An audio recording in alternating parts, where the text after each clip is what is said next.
قبل يومين نشرت منتدى، قلت لهم اريد فكرة يوتيوب، فرد علي تقريبا شخص من يوتيوبر مبتدئ وقال لي اريد انه اسئلة المتابعين. انا ما عندي ذولاك المتابعين بالحساب الانستغرام، وحساب الانستغرام طار، خاف كان عندي 2 3 اللي هم يسألوني فماكو، بقى عندي بس شخص واحد يتابعني. فقلت له شنو الشغلة اللي ما تعرفها بيه اسألني، وشنو الشغلة العامة اللي ما تعرفها بيه هم اسألني. يلا نشوف الأسئلة. أول سؤال، ليش فتحت اليوتيوب وشنو غايتك منه؟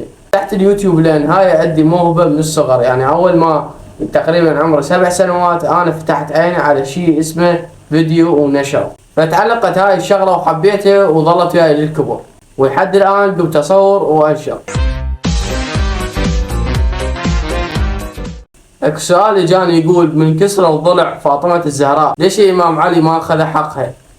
لا حبيبي، خذ حقها وأزيد. ومن الأيام كانت جالسة فاطمة الزهراء ببيتها، وجه شخص حاول يقتحم البيت بس ما قدر، فسوى حرق البيت. ففاطمة الزهراء على مود تحمي البيت فوقفت ورا الباب، هذا الشخص اللعين رفس الباب وهي صارت ورا الباب وانكسر ضلع الزهراء. فاجى الإمام علي كذا هذا الشخص مثل ما نقول احنا شاله وطقه بالقاع، على ما قرأت انه شاله وطقه بالارض مثل ما يقولون. بس بهاي اللحظة اجى النبي محمد صلى الله عليه وآله وسلم ووقفه وقال له نزل عليه جبرائيل بيده رسالة انه لا تقتل هذا الشخص. الله انا بتحشم افوت بيهم يا شهم الصون يا المنع. طبعا ما اقدر اذكر اسمه لان شركة اليوتيوب تعتبره طائفية وتخلي علامة صفراء. ما عندي اي اشكال او ما قاعد احكي على اي شخص يتبع هذاك الشخص على راس ما له اي علاقة بيه، بس عندنا مشكلة ويا ذاك الشخص اللي هو قتل او كسر ضلع فاطمة الزهراء.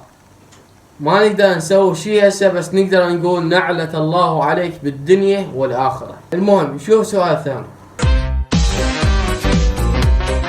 انا مكمل دراسة او مبطل؟ انا لحد الان مستمر بالدراسة، ولحد الان اذا اقول لكم انه انا بصف الثالث جوز تصدمون، بس انا بصف الثالث متوسط، لان ما ناوي انه ابدا اكمل للسادس. اذا انت بالثالث حاول تاخذ شهادة الثالث حتى لو ستدرسها ب1000 سنة، بس اخذ شهادة الثالث لان معترف بها بكل الدول.